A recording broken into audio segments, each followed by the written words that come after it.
I initially like got into it through acting, and I love acting, but I just loved with photography how much like you are like the direct, you just have so much control, and I just love that. And I just love that you can like create, it's like in one image you can create a world.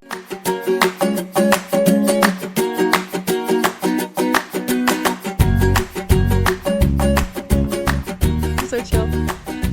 Hello, the light is on. Hello and welcome to the Dream Chasers podcast. I am Samantha Ainsworth, your host, and here I have Max Lorei.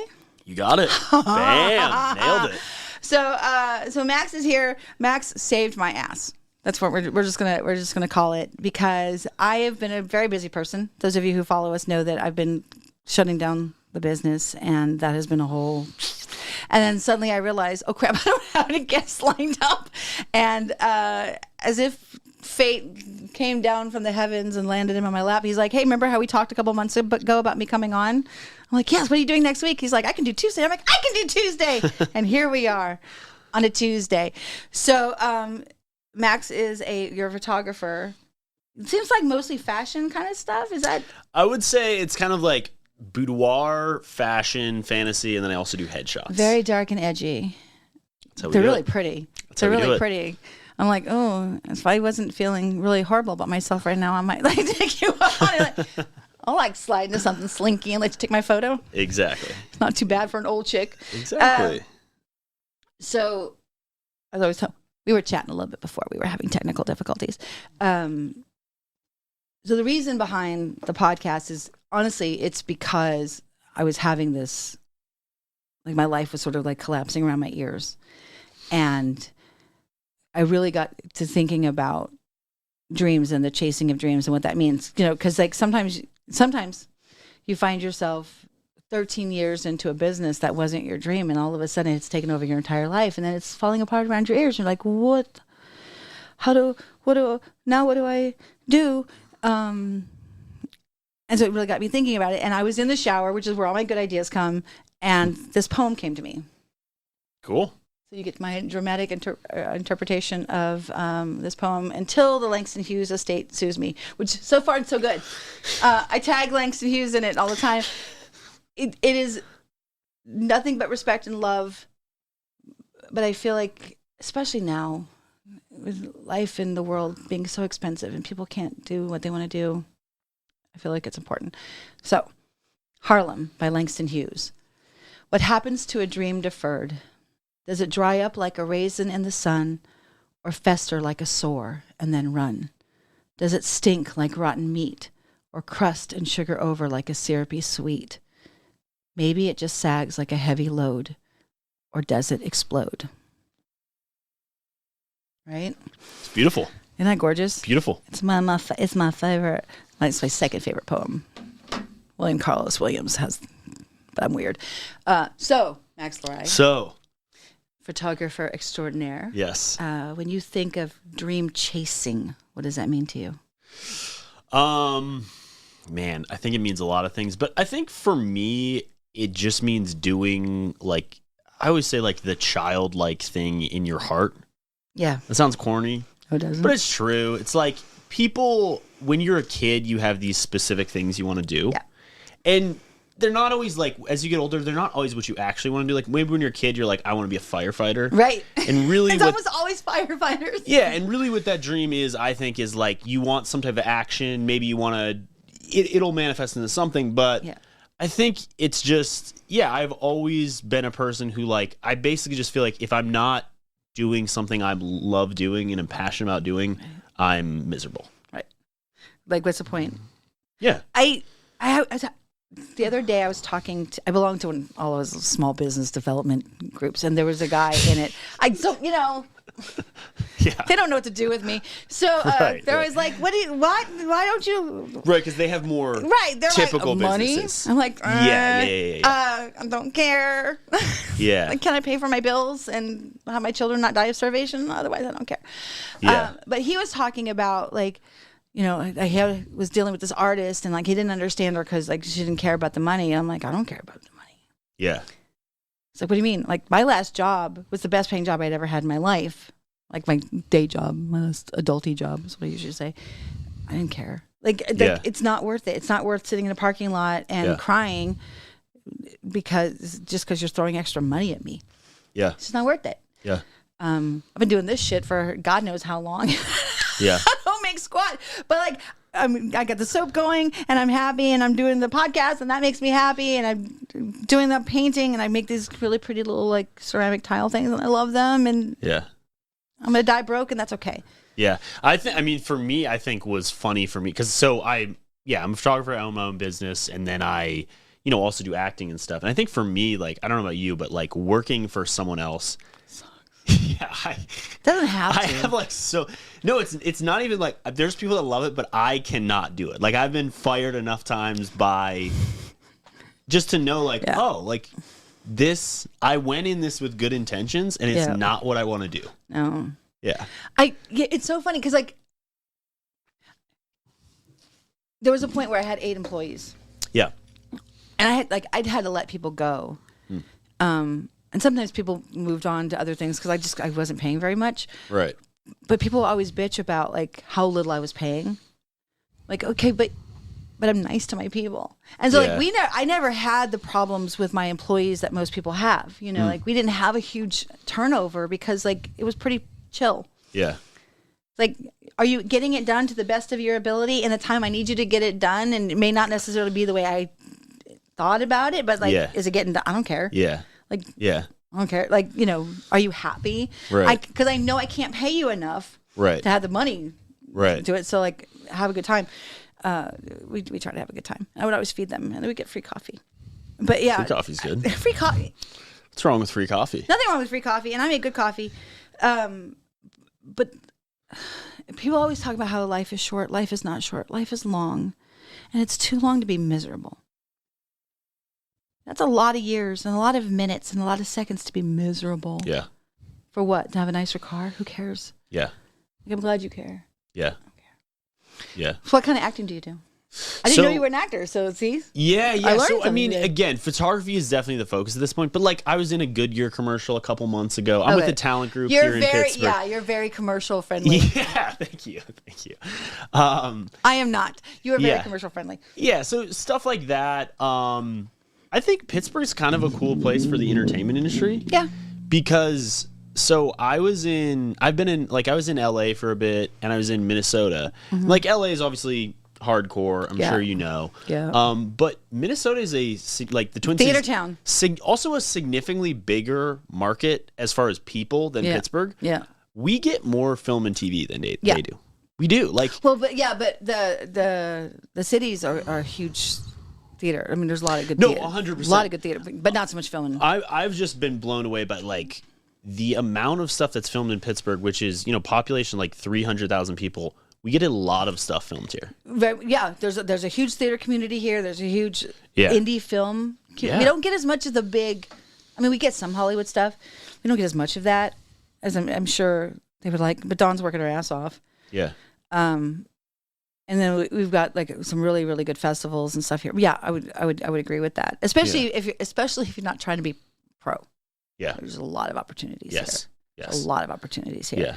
And what's nice about Pittsburgh, which is actually the reason I moved back, because I was living in Seattle for a while. Oh, wow. I was there 8 years. There's a decent amount of theater and stuff there, huh? No? There's some. Okay. There's some. Yeah. There's some, but not like here. And the problem with Seattle is like once you leave Seattle, which is a huge population, it's like 2 million in like the immediate. I think there's 5 in like the greater metro, like all of it. But we're talking like 80 mile because it's just once you're on I-5, there's just people. It's just like it's nonstop. But once you leave that, you have to go 3 or 4 or 5 hours to go to anything. Wow. Yeah. So, but I do know a lot of people who they would live up in Everett and they would do theater in Olympia, which is like 100-mile drive. Yeah. So people would do that kind of thing. So there was a lot of that happening. And there's a decent amount of television stuff that happens there. There's a lot of indie film that happens there. The theater scene is kind of weird. It's mostly fringy. There's some really big ones there. Yeah, that's what I was thinking. But it's hard to break into those. Yeah, okay. They bring in the New York people. Minnesota was just like that. Yeah, because Minnesota was like they have you can be sort of like work on the lower levels, not lower levels, but like professional theater, but it doesn't pay well. Right. And then there's the Guthrie. And then there's the Guthrie, which is number one on my list. Totally. And the Guthrie would cast, maybe 2 locals and then like 6 people from New York. Yeah. So same kind of thing, so very similar. Pittsburgh was like that mostly, but I feel like they're starting to recognize the sheer amount of local talent, or maybe they just realize how many people have moved here from New York. Yeah, because it's a very similar vibe for a lot cheaper.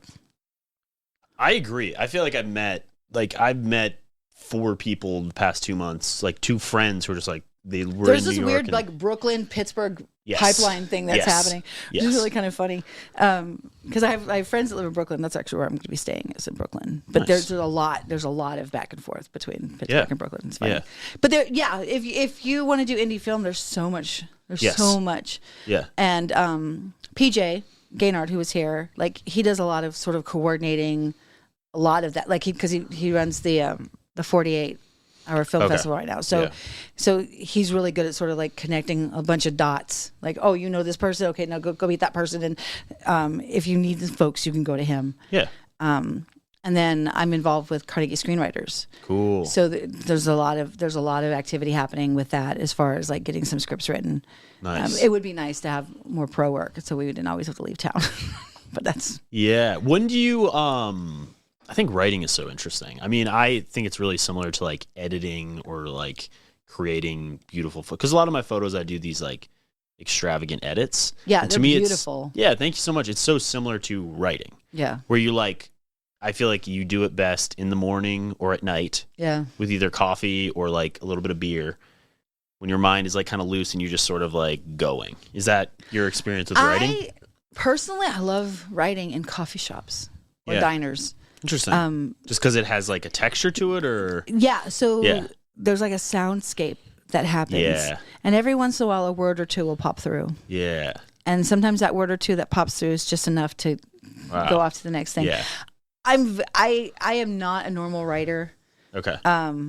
Most people I know that are writers, and I have some friends who are professional screenwriters. Like, they hammer out a first draft, and then they're like, okay, and they tear it apart, and then they hammer out a second draft, and they gradually. I don't do that. Like, I'll write notes, but we will have 85 conversations about Sister Catherine and everything Sister Catherine is going through, and then once I have it all worked out in my head, I'll sit down and I'll hammer the entire thing out, and there might be 5 or 6 edits after that. Wow, maybe, but usually once I write it, it's usually intact. So you do a bunch of like pre-work? I do a bunch of, and then once you start, you just go. Once I start, I just get it done. Wow. Yeah, which is not the most effective or efficient way to go. Yeah. But that's how I was in high school and college too. Like I would write essays that way. Yeah.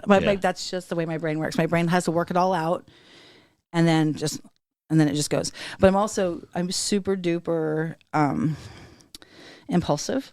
Yeah. And I'm an artist. I feel like that's just like an artist quality. Yay! Yeah. I always joke that I'm what Ritalin looks like when it grows up. So I relate to that. Yeah. Yeah. So for me, like the act of rewriting is just really hard, and I don't like to do it. Yeah. I don't rewatch movies. I don't rewatch like that books. Discovery. Yeah, I like that discovery, and so the conversations about it, that helps me like work everything out, and then I can just write it. I can just write it then because it's all been worked out in my head. I am doing a different thing this time. Okay. I'm doing character sheets for everybody, which I've never done before. This is the biggest project I've ever written that's not based on someone I know. Like where the main character's not based on someone I know. Okay. So I have like actual invention. I have to actually think about things. So I'm doing these character sheets, but they're brilliant because it allows you to work it all out. Yes. As you're figuring out, like, would this behavior be consistent? Because I'm doing like an entire season. What's your favorite movie or TV show ever? My favorite movie ever is Heavenly Creatures. Wow, that's Peter. I've never seen that. I'm a massive Lord of the Rings fan, and if you check out my photography, I think you would make sense because I like no joke. I probably saw those series. I'm not exaggerating, 35 times when I was a kid, maybe 40 times. I saw Heavenly Creatures at the Rex. Wow. So that dates me a little bit. What was that, 94? And that's about angels? No. What is it about? Heavenly Creatures is actually, it's based on a true story of this writer whose name is escaping me right now. It's based on her life. When she was a teenager, she had this girlfriend, and she and this girlfriend killed the girlfriend's mother. Wow. Because they were lesbians in New Zealand, and they were trying to keep them apart. But they were crazy. And the two of them together was just, it was a bad combo. I think I vaguely know about that, because I'm a big true crime fan. Yeah. Oh, then you've probably heard about this. I think I've heard about that, yeah. So what it was is like, so there were these two girls, and they were like very obsessed with each other, and they sort of created this whole other world. Yeah. You know, where they could be together and everyone would leave them alone. And so they thought that what was keeping them apart was the one girl's mother. Do you ever listen to like true crime and get inspired? Hardly ever, but I probably need to start, because my current thing is about a serial killer, so I have to like. Really? Yeah. So I'm not currently like writing a script or anything, but I am consistently blown away by true crime. Like all the crazy movie premises, I feel like have like, I mean, this is an overstatement, but have kind of like happened in real life. If you just listen to enough true crime, the shit people do, I don't know if I can say that. I think you can say shit. The stuff people do is insane. Like real people do in real life is bananas. I like the fact that like women tend to be the ones that are like all about the true crime. And you're like, "Rrr." I don't know what it is. I watched The People vs. OJ. Okay. Which is a dramatization of a true crime story. Right. And I was like, this is the greatest thing I've ever watched. I watched the White Bronco on the news. Like I remember that very clearly. Yeah. I think I watched some of the trial. I don't think I watched the trial, but yeah. I'm a little older than you are, so I remember all that. Yeah, that or did you ever listen to Serial? No, but I've heard it's amazing. So I actually think it's it's amazing storytelling. I think maybe Adnan Syed got a little bit shafted in that story. Yeah. But from a purely storytelling standpoint, it's like crack. Just like next one. And it's just insane. That's so funny. Yeah. No, but I did have a period of time where I was obsessed with serial killers. And yeah, it's fascinating. Well, my favorite part of acting is, why do people do what they do? 100%. And so like, okay, so they do these things, but why? 100%. And there's a weird, this is honest God true, there have been more serial killers in the Pacific Northwest concentrated than anywhere else.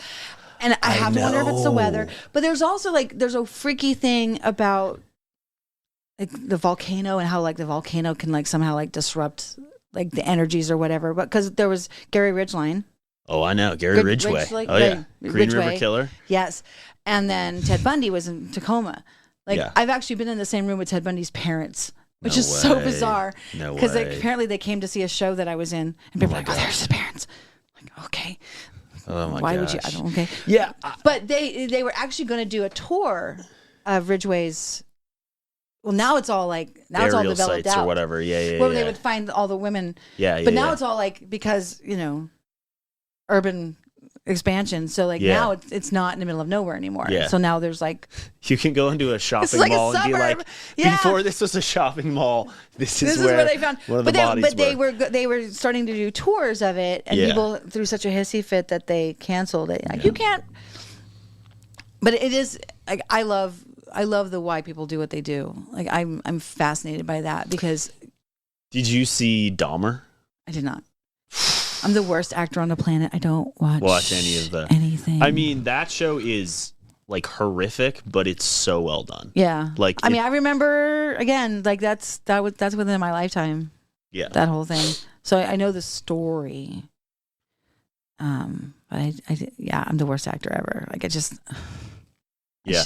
My vague theory about why they're all from Seattle and Washington is you said I think it's the weather. I think it's it's a gloomy place to live. You But put that up with doesn't the rest explain of it the all, year to 'cause- get May, June, and July. Because, like, Yeah. honest to God, May in Seattle is just if there was a heaven, that's what it would look like. Yeah. You know what I mean? Yeah. Especially like if you're looking off over the islands, and then there's the mountains in the distance, and you're not quite sure where the mountains end and the clouds begin, and it's gorgeous. But you have to get through the whole rest of the year to get to that. Yeah. And because it's so much further north, it's dark. Like, I remember, like, I'd be picking my kids up from school, and it's already starting to get dark. Yeah. January is rough, but yeah. but again, May, June, July. Yeah. There's just like, if you're gonna go, that's when you should go. It's glorious, and it's not even so much that it rains; it mists and it drizzles. Interesting. And it's almost worse. Like I mean, it's raining today. It's kind of like just like gloom. It's just gloomy. Yeah. It does. It seems to mess with everyone's heads a little bit, What and everyone walks around holding a cup of coffee everywhere you go. Like, It makes sense though, because like I get that it's like a it's a little pick me up. Yeah. But what I think's funny about that is like, if it's just the weather, why aren't there a bunch of serial killers in like Canada and Alaska? That's what I'm saying. Like, That's what I there don't must be get. something weird about, well, because Rainier's there, or Tahoma, not Yeah. Tahoma. If we're being like real, that was the original name. There's a huge fight over. Oh, I got you. Yeah. The white folks changed it to Rainier, Classic. which is spelled Rainier, which is really funny. Anyway. Yeah. But there's something about, like, the way the sound comes down, like, the water, the sound comes down. Yeah. And like, it even does like a weird thing with weather patterns, because you have the Olympics over here, and so the weather patterns sort of go around the Olympics and sort of smack into Seattle, and then it hits the Cascades, and it kind of does the same thing again. Yeah. So there's something weird about the energy about how that does that. Yeah. But it is a 500-year volcano that's like 100 and something years overdue. I had never heard of a lahar before I moved to Washington. I'm like, what? Yeah. It's not the ashes and the lava that you have to worry about. It's the lahar. Do you know what a lahar is? No. So here we go. Here's what I learned. What is the spelling? Here's what is what the spelling of Lahara? Lahar. I think it's just Lahar. I think. Okay. I think. Again, I'd never heard of it until I moved there. So the problem is less the lava, because the lava will get to a certain point and it'll stop because it'll cool down enough and it'll just become rocks, and then you're done. But there's all that water up there because it's a glacier, right? So when that much heat goes to that much water, it's got to go somewhere. Right, so it comes right. whoof down the mountain. Yeah. And so there's a town on the very base of Rainier called Ording, and I shit you not, they always would say Ording, the first to go when the mountain blow, like, because it's in that there's like a valley that comes down, and so clearly it had happened in the past. Yeah. And so then what happens is, like, it's water and all the trees and all the dirt and everything just like it creates like this tidal wave that comes down the side of the mountain. That's what everyone's freaked out about. Yeah. Like that's the concern. Interesting. And so I'm sure that pending, never quite knowing when it's just because it's due. Yeah. Like, never quite knowing when it's going to go. Like, whenever people say that they moved out there to Ording, I'm just like, Yeah, that's wild. like, there's certain kinds of insurances you can't get because they know eventually that thing's going to blow. And Yeah. I lived on top of a hill because I'm like, I don't want to be anywhere in that path. And it's like, and everyone kind of knows it's that path. But in knowing that there's like this bubbling up underneath the ground, if you believe in that kind of thing where like the earth affects you, like it could be sort of like in the back of people's heads, just sort of messing with their existence a little bit. Well, I mean, on just it's a little fatalistic, but but it on could even be. just more like practical, I had a cousin that he's from Nebraska, which I feel like is just kind of like standard, I don't know, American weather. Yeah. And he moved up to Alaska, and he was like, I don't know if he had like any depression before that, but he was like down. Yeah. Which I'm sure I would be if I was there. It's the main reason I had to leave Seattle is because the but dark got what's funny me. is, do you think it's even like, do you think it's similar to Pittsburgh, or is it worse? As far as the dark? Yeah. Oh, it's so much worse. Oh, really? Yeah. Oh, yeah. Oh, okay. Yeah. I always thought Pittsburgh was like kind of gloomy, but it is. We get more rain, but we get more sunny days than Seattle does. okay. We just get more rainfall. Well, then I feel like that. Yeah, there you go. Balance. Yeah, it's a balance. But what the bonus of there versus here is all the evergreens. Yes. Here we just get gray. That's what makes it feel worse. Is because like the trees are gray. The trees are gray and the grass is gray and then the sky is gray on top of it. Yeah, so that makes it hard. Whereas there, at least it's dark, but there's always green.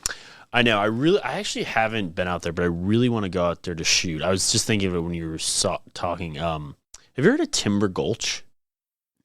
Or it's something Gulch, or maybe it's Leslie Gulch. It's in Oregon. It's the most insane. See, you need to talk to my husband. He's from there. He's from Oregon. Okay. Do you know what part of Oregon?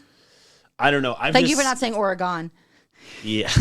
Oregon. That's how I used to say it. Until you learn better? Yeah. But I've just seen it on Instagram Reels, and it just looks like one of the most visually stunning things. Like these crazy spires of rocks, vertical rocks. And whenever I see stuff like that, I'm like, I want to go and shoot there so bad. The Pacific Northwest is gorgeous. I mean, it really is. It's gorgeous.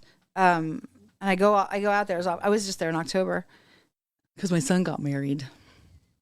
Because I'm old enough to have a son that got married. Okay. Do you have like a son got married button? Like, I know. Well, like I've lived this long, and everyone's like, "Do you have grandchildren?" I'm like, "No." Yeah. No. Because I have. There's a lot of children, but I have a bunch in their 30s, so like I could have. Yeah. Which is so weird to think because I'm so immature. It's fine. I just do this. It's fine.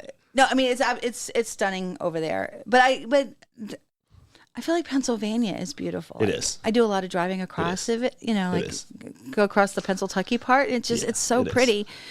I like when they call it mountains. I'm like, oh honey, no. Yeah, no, it's not. But I lived in Colorado too for a while. Say this though, this is not mountains. Like have you ever been to Columbus, Ohio? I have been to Columbus, Ohio. It makes Pittsburgh look mountainous. Columbus is the flattest place I've ever been to. Well, you haven't been to Kansas. I don't know, man. I went to Columbus recently and I'm like what? There's no geographic variation. It's just flat the entire time. Well, it's like you get west of what is it, Zanesville, and then it just levels off and it just kind of stays that way. It's all very flat. And it's kind of. I was in Cleveland I was doing a play up in Cleveland. And I'm going, this is so flat. I mean, like when you immediately leave Cleveland, and there's some stuff, but Cleveland proper is very, very flat. And if you're used to, because I grew up in Texas, but I grew up like the part of Texas I lived in was the Texas Hill Country. So like we had hills. They may not have been huge hills, but we had hills. We had hills. Yeah. And so I was born in Germany, so we had hills there, and then I moved to Central Texas, and they have hills there, and I moved here, and there's hills from Germany to Texas. Oh, my life is so complicated. Yeah, my mother's German. My dad was from Texas, and do you speak German? I understand it really well. Wow. Yeah, that's cool. I haven't I left 40 years ago, and I haven't been back. Wow. Yeah, but I mean, like I remember the day I stopped thinking in German and having to translate. I've heard people say that. If you you think in a different language, it's just wild. Yeah, when my new bestie is she's from the Netherlands, and I can see her every once in a while. You can sort of see the wheels turning. And her husband's Welsh, and so so she speaks English a lot, but apparently at home they speak Dutch. So he speaks Dutch. Okay. So he's the one who's having to translate. Yeah. But I remember I was like in 7th or 8th grade, and I remember I was in class and I'm like listening, and I'm realizing, I'm not having to translate it as we go, which is bizarre. But yeah, and it's funny because I took German in college and I got a C, and I'm like, that's not what we said. That's so funny. That's not how we said it. Yeah. But it's in the States you learn basically like Queen's German, right? Yeah, but 15 years late. Like the slang, the lingo you're learning is. I remember in Spanish class, they would be like, yeah, it's just like the videos they were showing us was like from 85. Right, and language evolves. Yes. And so, because we learned, in Germany, you start learning English. I was there until 3rd grade? So like we were learning English in class, but it was very proper, eat the Skinner shit, like it's very proper. Yeah. But nobody speaks that way. Yeah, exactly. So I got yelled at in 2 languages my entire childhood. So a lot of the funny. German I remember is not nice. Right. But yeah, so I can read it still. And if I'm hearing it, as long as they're speaking slowly enough, I can follow along. My Omi and I, we used to talk on the phone, and she would speak entirely in German, and I would speak entirely in English, and we have entire conversations that way. Wow. Yeah. So, but she passed. Holy shit! Like 15 years now, so I haven't had to. Wow. So I haven't really had. Yeah, I haven't really had to. So, yeah, it's weird knowing that English was not my first language, and yet I don't really have my first language anymore, which is kind of odd. Yeah. It's kind of odd. Yeah, that is odd. It's what it is. But I do. It's so funny because I can inquire, like we'll sing something in German. I'm just like, that's how you. But I'm from the southern part of Germany too, which there's like a dialect involved. So it's almost like the equivalent of a southern drawl. Southern German. So you got it's southern closer to from Austrian. It's both. softer. Yeah, it's from both directions. my sister, when we were kids, she had this funniest, like it was like almost like it was like a guttural drawl. So she had like a lot of the German in there, but then she also had a little bit of the Texas in there. So she had a very strange accent for a long time. Yeah. Not that has anything to do with it. No, that's okay. That's okay. The problem is we've not been in the same space, and so we're like, yeah, hi, exactly. I want to get to know you. Yeah. Which I always like. I like when the conversations derail a little bit. So okay, let's get back on track. Okay, back on track. You're charming. We should hang. Yeah. So with the photography, so is the photography the dream? Yeah. 100%. So not like why, but like what is it about? I initially like got into it through acting, and I love acting, but I just loved with photography how much like you are like you just have so much control, and I just love that, and I just love that you can like create. It's like in one image you can create a world. Yeah. There's a lot of storytelling in your photos. No, I mean 100%. I mean, when I was a kid, I was obsessed with, like, I'd go to the movies all the time, and the movie posters I just thought was the coolest thing ever. Yeah. It's funny when people will say, "Oh, that's an amazing image," and whenever someone says that, I think of like a movie poster. I think of like the Dark Knight movie poster. Like, that's amazing. And other people are talking about like I don't know Maxim magazine or something. But yeah, I love storytelling. So I think 100%. So what would you like to see it? Where would you like to see it go? I just want to grow it. Into what? Man, I would just love to be able. You can't achieve a goal unless you can name it. That's very true. Yeah. Yeah, I mean, I would just love to grow it. So right now I'm obviously like growing my Instagram following and stuff. I think as annoying as social media is, it's helpful. If you have a really big following, you just have access to like do a lot of stuff. Yeah. So that would be my primary focus. And then, I have like a lot of clients here in Pittsburgh. I also have some clients in LA because I was out there for a little bit. So I love that. We were talking about traveling and stuff. That's really the dream. I just love to be able to go to beautiful places, photograph amazing people, get paid to do it, and make beautiful stuff. So like maybe like celebrity photography? 100%. 100%. Okay. There you go. I've done it a little bit. So I got to photograph. I photographed Matt Rife, the comedian. He's so funny. Yeah. So I got it was a really cool opportunity. I feel bad he's getting pushback now, but I think he's a riot. Yeah, he's very funny. So I mean, not like at a portrait studio, but I photographed him during his show, and then TJ Miller from the redhead guy from Deadpool. That's right, you don't watch movies. The worst. I'm the worst. No, but no, I think it's really cool. Yeah, I obviously would love to photograph celebrities and stuff like that, but I also just think like, I just love storytelling. Like, I think it's cool to photograph a really simple photo of someone, but I love the like conceptual stuff. What's your favorite photo that you've done so far? Man, honestly, it's probably this photo on my website. It's actually this girl is she does a lot of different kind of modeling and stuff, but it's like a blue background. She has pink hair, and she owned 8 snakes. I think I saw that one. Yeah, and she had one like slithering on her, and I think it's so cool. And honestly, I'll look and I'll post it. When people reach out to me, that's like the one. They're like, I want that most of the time. Yeah. Among other things. That was cool. It's funny you're talking about Seattle and clouds and stuff. This was also up there. I got to go to Ireland, and I photographed someone out there, and we were in these mountains, and all this fog. It was so wild. All this fog came out of nowhere. Yeah. Like fogged everything up, and then it left in like 15 minutes. But you got it. But I have this one photo by this lake. Yeah, I love stuff like that. That's pretty cool. Yeah. So, what does a perfect day look like? Perfect day, man. I feel like I had a pretty perfect day on Sunday. It was my birthday. Happy birthday. Thank you. What'd I do? So I had a shoot in the morning. Then I like did some artistic editing for fun, worked out, and then me and a couple friends went to like grab a couple beers, and it was a great time. And it was super sunny. It was like 60 degrees. It was a good day. It's awesome. Yeah, and on your birthday, everybody's like, happy birthday. It's fun. My birthday's a holiday, so that... When is your birthday? New Year's Day. Okay. It's a complicated birthday to have. Yeah. It's a complicated birthday to have. Yeah. But so you don't have like any weird angstos about your birthday? No. You're like, I'm young and beautiful. I don't have to worry about that shit yet.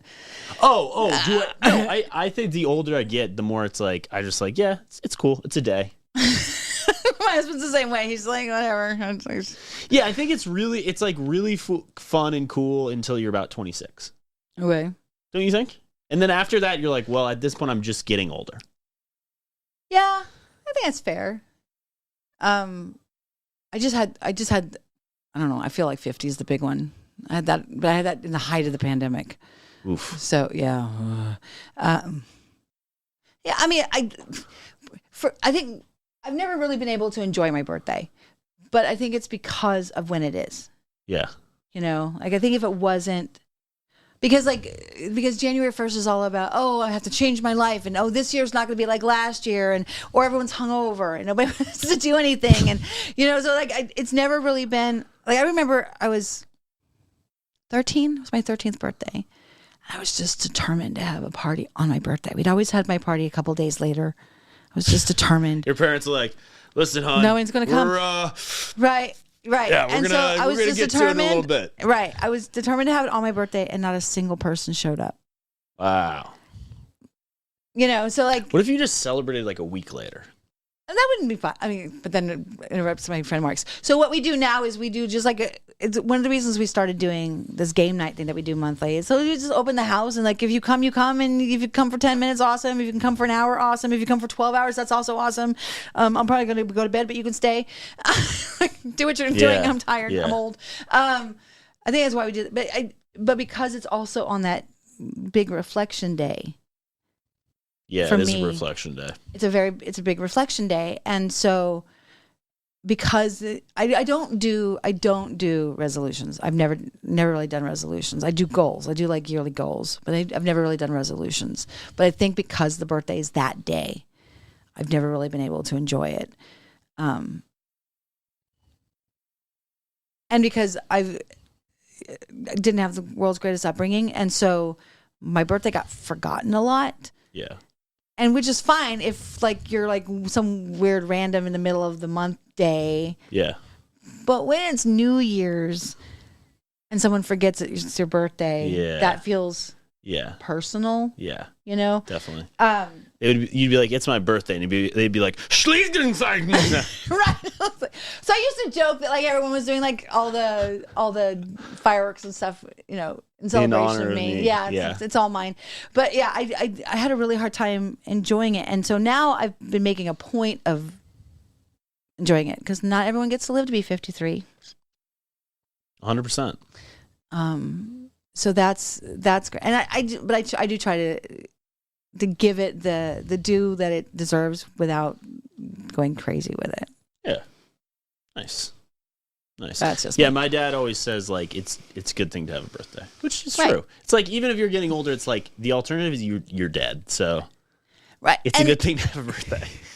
And I'm aging well, which helps. But I'm also immature, which I think is why I'm aging well. I don't think it's necessary that I look young; it's that I act young, and so it confuses people. So they're always like, "I always thought you were."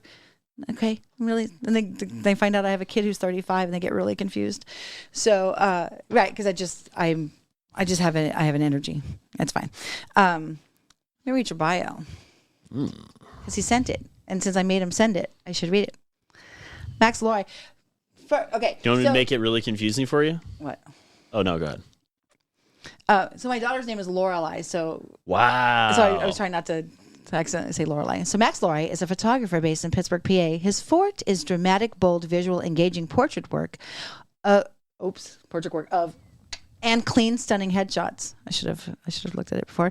Max has an extensive background in acting and modeling, and this has helped him extensively in bringing the mojo and great expressions from his clients. You can find his work at, is it Lorei?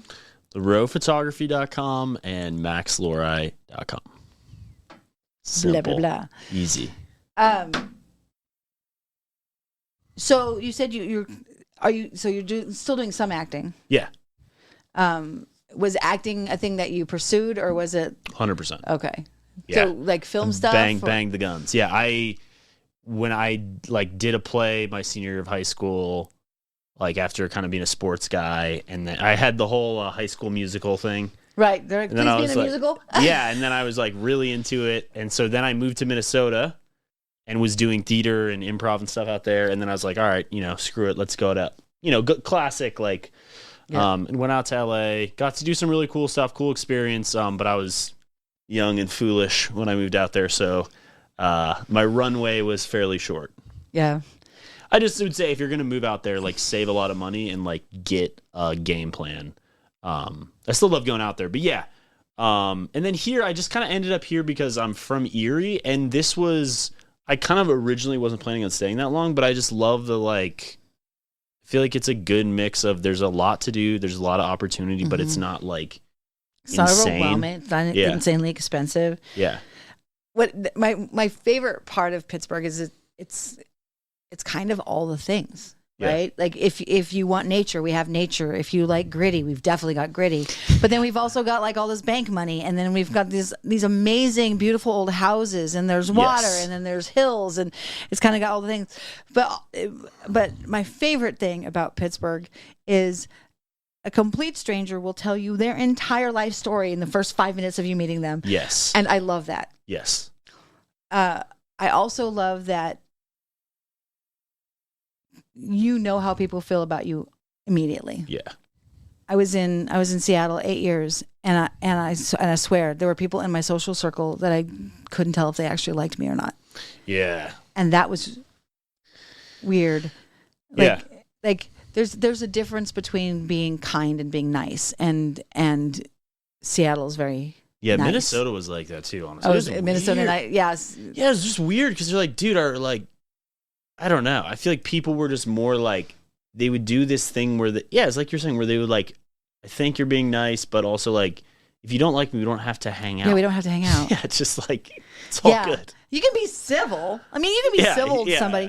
But yeah. Whereas here, I think people are like it's like you said, if you like pull up to a bar next to some random person, they'll just like talk to you. Right. Openly. There's no like front. Yeah. We moved into our house in Munhall, and the guy next door, like we're still unpacking the truck. We're just unpacking the truck, and he's in his yard. He's just like talking to us like, hey, how you doing? We found out his son was gay. We hoped we were okay with that. Found out that his wife was a nurse. We found out all of his health issues. Like we found all this stuff like, okay, we're still like moving boxes in and out. But it's very Pittsburgh. But I like that. Yeah, I mean, sometimes definitely. it's a little oppressive, but overall, I like the brutal honesty that comes. Yeah, I think like to me the quintessential, like if you really want to get like yinzer in Pittsburgh with it, is, have you been to Nadine's? I'm sure. Oh, I love Nadine's. That place is 9 o'clock in the morning. There's a whole line of them just like pounding them back. Oh my gosh. But that the place best is diner food. Yeah. It's the best diner. It's my favorite. It's my favorite. And it's just when you walk in, it's a bunch of people like, hey, how you doing? Hi. You know what I mean? I It's can't like, do the answer. Yeah. Yeah, it's so I think to me that's I love just that such you know Nadine's, because I'm always introducing people to Nadine's. I mean, to me, I think that if you want to know like I feel like if you were from another country and you're like, what's Pittsburgh like Nadine's. What's like a flavor of Pittsburgh, go there. Yeah. Because that's like people who like typically like blue collar jobs and like go there to like get drunk and like eat food that's bad for you. Yep. And it's so good. Yeah, it is great.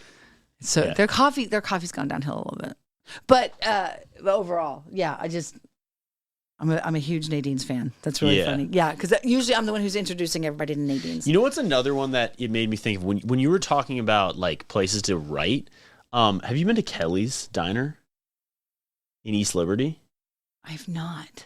You gotta go there because it's I guess it's not really a diner, but like you've probably driven by. It has Yeah, this no, I know where cool Kelly's neon is. sign. Yeah.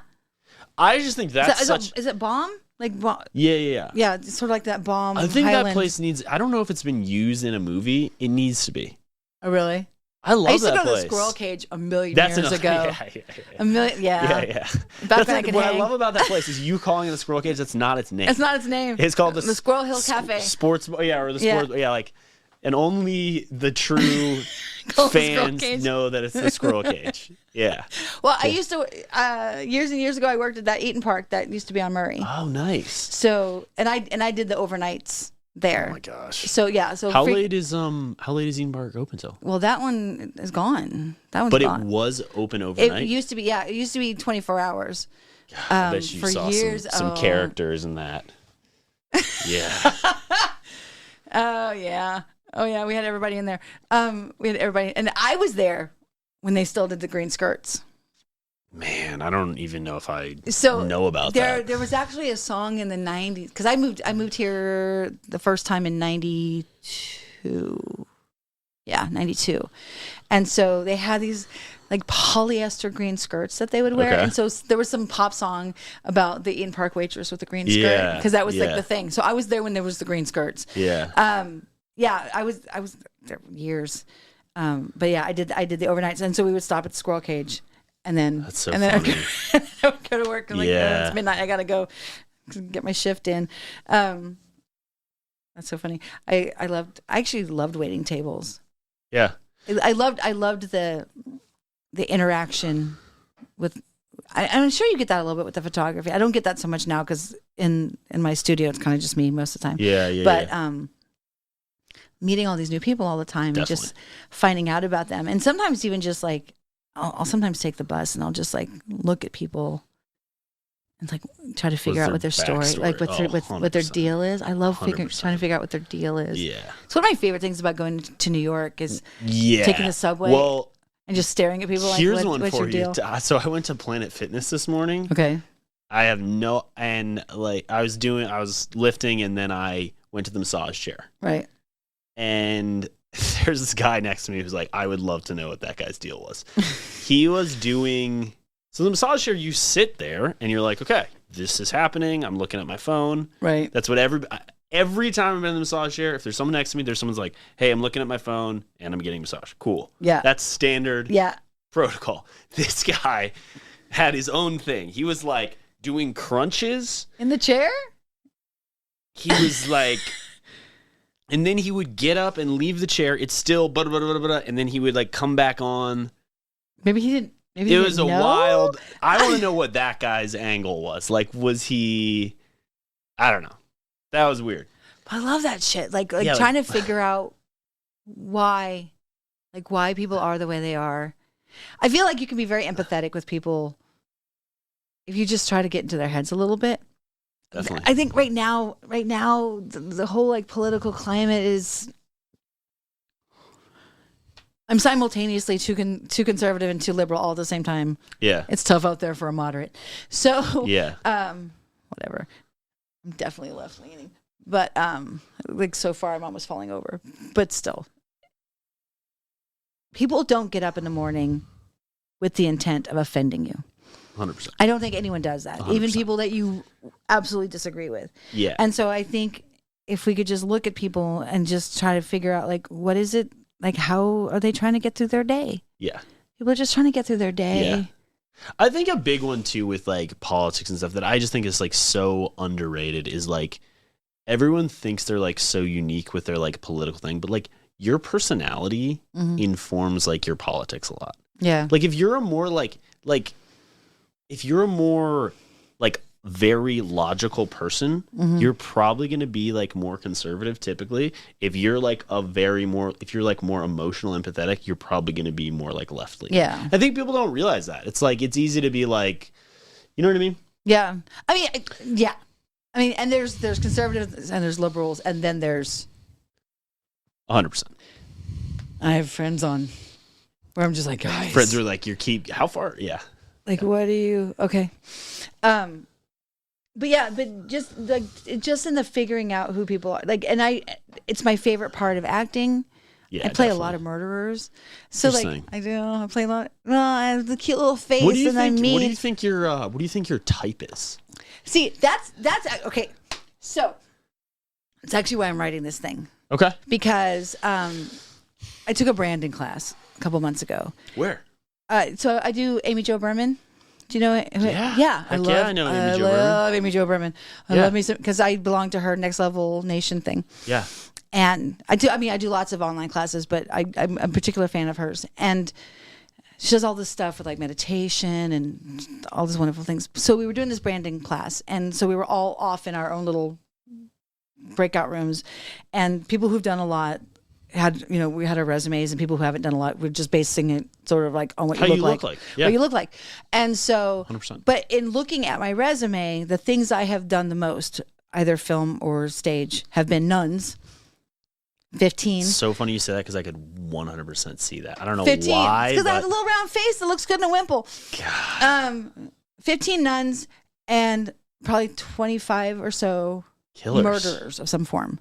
Killers. Wow. I mean, I've played Lady Macbeth. I've played, Goneril. I've played Tamora in Titus Andronicus twice. Like, Yeah. I don't play nice people.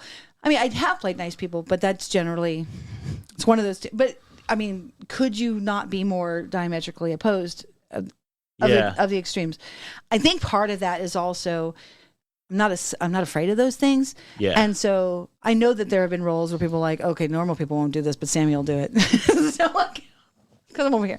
So, so then we get back into the group with everybody, and she says, okay, did everyone figure it out? Because not everyone can play, both a nun and a serial killer. And I was like, actually, so like my whole group starts laughing, and she's like, what's going on? And I said, well, that's actually. She actually said that. Yeah, she she's like, what's going that's on? Amazing. And so I was like, I have played mostly nuns and murderers. And she's like, well, have you ever played a murderous nun? No, I have not. My type. But I'm about to. Oh. So that's what I'm writing. Is cool. Oh, and I love this so much. I don't want to give too much away, but I'm super excited. But so I've written other things that I'm going to like submit to festivals and things. But this one, I think I'm going to try to, at least the pilot, produce that here. Cool. Because there's so much good talent here. Yeah. And tell some tales. I think part of the problem with Pittsburgh, and because we get a lot of stuff that comes in, and I think part of the problem with Pittsburgh is we embrace hard work. Yes. Like it is part of our community consciousness is like we appreciate hard work, and we like seeing how hard people are acting. Look how hard they're acting. They must be doing a good job. And that's funny. They don't understand that on screen that looks terrible. So true. And so there's a lot of wonderful human beings doing some really bad work because they don't understand that if you're working that hard, it comes off false. There is such a great article. I forget what it was. I read it a while ago, but I read it like 7 times when I first saw it. And it was when I was doing acting really seriously. And it was talking about there's this fascination, especially for men, there's this fascination with like method acting. Because as a guy who's like, I'm going to do shit. Seriously, it's appealing. Right. And you're not like just putting on makeup and it's like appealing. You're like, I'm going to do the thing. But I think it was like maybe it even interviewed like, it was talking about like Robert De Niro and stuff. The reality is like, it's not cool. It's not as cool as method acting. Like the marketing is cool. But like, I don't think like Robert De Niro is a method actor. He's just like, is good at like being real in imaginary circumstances. Yeah. And I think it's just funny because I thought it was so true. It's like there's this, it feels more like A to B if you're like, he killed a goat in order to get ready for this serial killer role. And it's like, what if he's just like, his really good intuition is like, no, it has like a more generic preparation and it works. Like, it's not as cool of a story, but it gets a little masturbatory, I think, when 100%. Yeah, 100%. And like, again, I play a lot of those characters, but like, if you figure out the why, right? Why they are the way they are. Yeah. And I'm a huge fan of thinking their thoughts. Then you don't have to do so much. Yeah. You know. And I still do more than you probably should for screen. I'm working on that. But you don't have to do so. But even on stage, you don't have to do so much. It's like, you have to trust the words, but also just like. So I have some good friends that every morning we send each other videos of us talking to each other. Okay. And it started because like I can send you a video while I'm driving to work, right? And I can tell you everything that I need to tell you. What could go wrong? Yeah. But also like as an actor, that has been really, really helpful because I don't like to watch my acting necessarily, although I have. But if you just watch yourself talking to someone. 100%. We don't do all the things. Like even when we're talking about big heavy shit, we don't do all the things. It's like we just sort of like pull it back, and we don't have to work so hard. But I think that people feel like they have to work. Like we've aggrandized all this. You have to work really hard, and I don't think you necessarily have to show it. It can just especially be hard. On camera. Especially like for film and TV, it's like the best acting is like. It's like they're full and then they're just there. They're just there. And whereas, stage, I think you got, like, you are... Well, you have, for stage, you have to go over there. So that's different. Right. But, yeah, I do really think film and TV is, like, you just, like, feel it. And I think that's a funny one. I was actually making a video about this for photography. I think it applies to, like, posing. Yeah. Where people will see let's say some famous poster and the model's, like...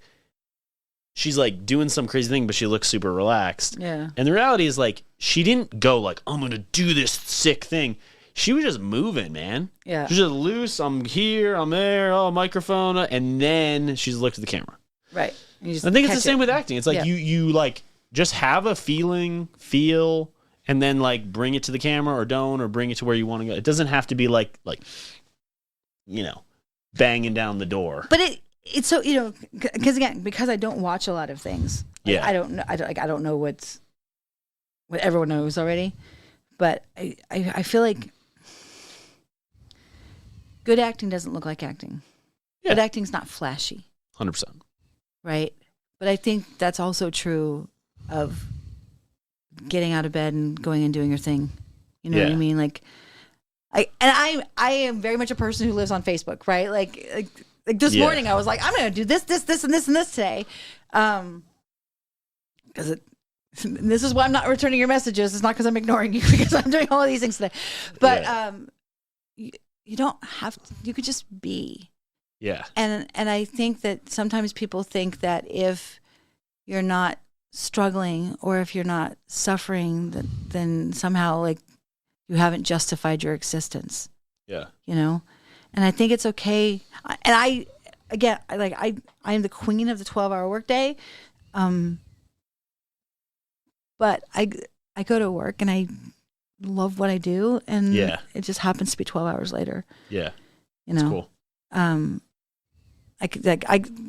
could be at a theater for 20 hours in a row and not even feel tired, That's my heaven. And I wish people had that for themselves. The whole point of these conversations is like, I think that we think that a dream has to be big. I mean, my dreams are like, I recognize that my dreams are big, but I also recognize that like I have a friend who has a skin condition, and she spent years trying to figure out what would fix her skin condition. That's a dream.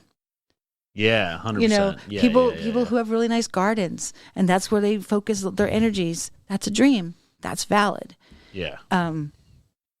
Getting really good at a yoga pose. Yeah. Whatever. Right. It's as long as you have a reason to get out of bed in the morning. Right. I think that's one of the reasons I don't. I decided a couple months ago that there are people who are participants and there are people who are spectators, and one's not better than the other. I'm not a spectator. I don't like, there are people who I follow painting tutorials online, and I'll paint along with like painting tutorials, but there are people who just watch them. I can't imagine that. I feel that way about watching media. Interesting. Right? Yeah. I will do it all day long. Yeah. I will play a sport. Yeah. I will participate. I will go to do improv. I will sing at karaoke. Just sitting back and watching someone else do it, I can't.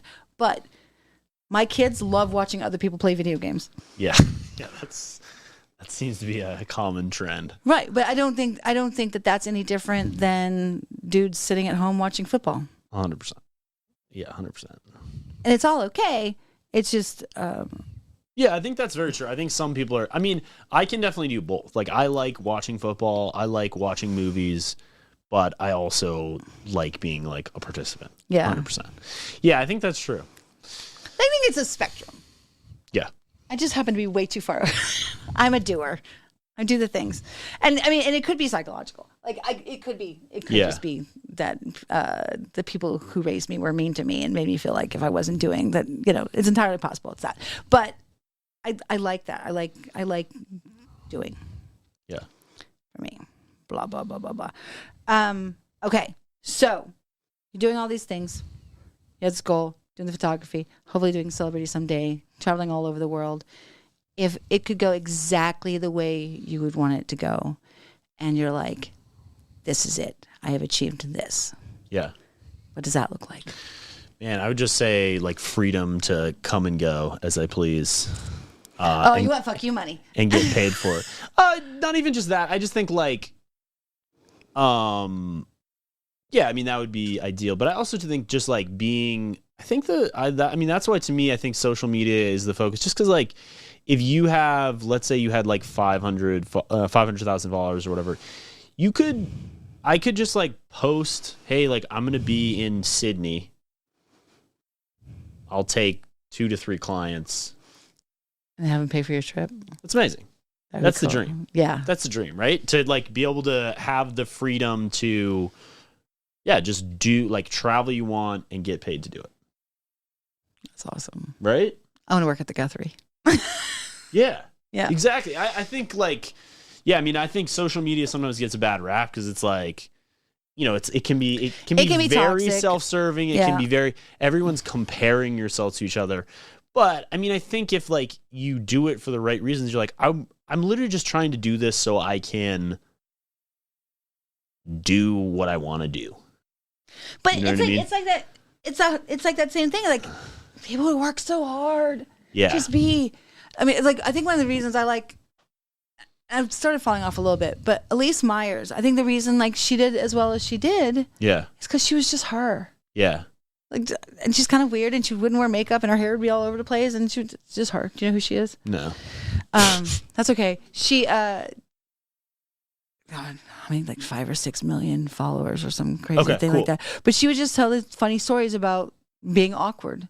Yeah, and that's the thing I think about it too. Is it's like doesn't have to be. I think that is the cool thing about it. It's like there's this Skyfall. I don't even know his name. His thing is like it is this hilarious, unique thing. He is. I don't even know his name. I'll have to link it to it. But he's like 22, I think. Okay. So he has like flaming red hair. Okay. So he kind of looks like Conan. So already you're like, okay, that's kind of interesting. Right. And then he has this like crazy, funny kind of personality. And then it just happens that he lives with his mom, and his mom is like a little person. And you like, follow like them. Follows like with the trumpets and stuff. Yeah, it's like to me that's like it's a trombone. That's amazing. Like this guy is making a living, supporting his mother, just by like being this like crazy weird unique kid couple. Like I don't know, it's just hilarious. I know exactly what you're talking about. I love that. See, yeah, because he has like 5 million followers or whatever, and I think it's easy to be negative, but I think it is so cool that we live in a time where like you can make a living being like interesting, professionally. Yeah, yeah, like. Yeah, I mean, and I think that I think the authenticity part is really important. Again, like I don't think you have to work so hard. Just be you. Yeah. That's why I wanted to do these things. I wanted to have these conversations and just to meet cool people who are out there, making their magic happen. Yeah, so I think that's neat. But also like the journey is the thing. Yes, right? Definitely, 100%. Like I mean, you can talk to everybody once they've been there, but like. It's the process. Yeah. Like watching the process of, okay, I'm getting up and doing the thing. Yeah. maybe 10 Yeah. people will watch it. I don't know, but I'm doing Yeah. the thing. No, I think that's so true. And I think that's interesting, and it really applies to acting too, because there's this I used to take classes in LA, Anthony Meidl's Actor Studio. Okay. He has a book. He's like sounds familiar. He's like definitely known in the acting and stuff. But one of the things that was really interesting with his studio is because I was just like kind of a noob when I was there, but he coaches people who are on shows and in movies. And I think what's so interesting, he has such a cool perspective because he's like, you might get the show. It's not going to like be the answer.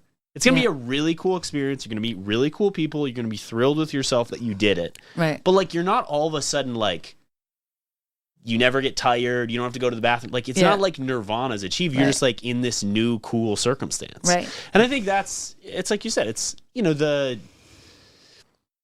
it's like doing it is the reason you do it. It's not, just like getting something is not, especially as an artist, it's not like why you do it. You make photos, you act and stuff. You do it because like you get this feeling when you're doing it of like, whoa, I'm like tapping into this creative vision inside me. I started taking these casting director workshops. Yeah. Oh my God, I love so them. good. I love them. And it's so funny because like I have now, on Zoom, but I've now met these people that I'd only ever seen their names, and so I'm like, oh, that's Tiffany Little Canfield. Okay. And everyone's like, oh, she's so scary. I'm like, she was so nice, that's what I have found. Like the further along people are in their careers, the nicer they are. I also think, this is really just like purely for like acting advice too. I think like there's so many people who are in the industry who have just like this picture of what it's like. And if you do a casting director workshop, I think it's so cool because I did a lot of them. I haven't done them recently, but I did a lot when I was in LA. And you get this like, just like, this is how the business works whenever you do them. I love it. I think it's just like this crystallized. Like, the answer is always it depends. Yes. And they're just people. Yeah. Yeah, 100%. Yeah, but you get a very clear idea of like, okay, it's not this weird mythical thing that we've all like beat us. I think people think that. I think people think that being a celebrity photographer or whatever is like this weird unachievable goal so that they don't have to beat themselves up for not going for it. Yeah. It's like, oh, that's for magic people. That's so true. And the other thing with these days is like literally I can go on Instagram right now and I can take a workshop. That's funny you said that with like some guy just photographed Sydney Sweeney, right? She's really famous. Yeah. I can just go take a workshop with him. Like all the things you want to do, you can pretty much just like buy a course to like you can do it. Yeah. It's not it's a good way to put it. It's just you can do it. It's not that. It's just a matter of you getting over like your own almost like ego of like I have to be this type. It's like you don't. You can just do it. Yeah. You just like show up. Just show up. Showing up is, and I was saying to my husband because I've been doing all these things and that's actually what I'm going to New York for. Is I'm doing, I belong to this thing called One-on-One, Next Level. I think in LA it was called Next Level. Okay. So it's like all these casting director workshops and stuff. Awesome. So that's great. it's like this 10-day intensive. Hell yeah. Casting director workshops, commercial workshops, voiceover, theater, legit agent showcases, blah blah blah blah blah. But like over the course of all these days, I have so many scenes to learn. So many scenes to learn. So, but like, okay, if nothing comes of it. Yeah, but you'll get some. It won't. Nothing won't come of it. Like I have met so many neat people, but just I haven't booked anything in a while. It's really hard out there right now. I don't know if you know how bad it is right now. Yeah. But I've gotten to meet all these really cool people. Oh, the light just went off. That happens sometimes. Sometimes the tech does weird things, and I'm like, oh dear. There you are. Hi. And we're back. Yeah. We have to wrap it up soon because we were talking. We've gone over. But cool. I will have had the experience of having gotten to do it. And you'll get you just always get good feedback. It's so nice. Because I've done a couple of those, and I actually did, even what I did a couple years ago is I just it was, I think maybe during COVID or whatever, I flew out to LA, did workshops, just because then instead of you sitting in Pittsburgh and theorizing I need to be this, you just get and they're like, we could see you playing a cowboy. We could see, and you're like, oh, okay. I can see how I'm perceived. Yeah. So helpful. I am blue collar, white trash. that's and then nuns and murderers. I could be the weird lady next door. Teacher. One that I get a lot is tech guy. I can see that. Engineer. Which I have not terrible with computers, but like I cannot code, I cannot do any of those things, but tech business guy. I could see you as the main character's ex-boyfriend. Yes. Perfect. There we go. There we go. Anyway, blah, blah, blah, blah, blah, blah, blah, blah, blah, blah, blah. We have talked too long. Thank you. Thank you so much. Ave, thank you for saving my ass this week. Because I'm a little chaotic, but also this was delightful. We hardly talked about dreams at all, but that's okay. We talked about dreams enough. We talked about dreams enough. Yeah, but anyway, it was so wonderful for you to be here. Thank you all for coming and hanging out with us for an hour 10. It went long. I mean, except for the last one that was short. So anyway, thank you so much and keep on dreaming. Thank you so much.